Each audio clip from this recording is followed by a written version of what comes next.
Yan, magpapalit tayo ng spark plug ni Flex.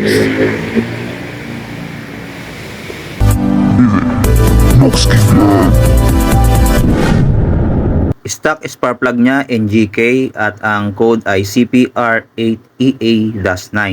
Pwede rin yung CPR6EA-9.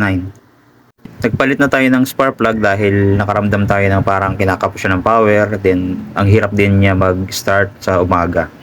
Kaya nag-decide tayo na palitan na. Malayo na. Ha? Malayo na. Ayun. Malayo na siya. Kumpara dun sa bago, no? Bago.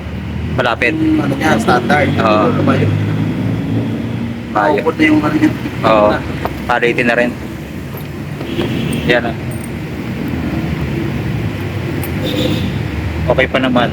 Proud naman yung... Nagagamit na kaya pag ano? Oo. Sakaling may emergency lang. Oo. Pero pinalitan na natin ng bago. Init pa pala. Yun, sa mga magpapalit ng spark plug, kailangan palang baklasin yun. Pati yung battery kasama. Hindi kasi madudukot eh. Maliit lang yun. Space. So yan lang. Thank you for watching.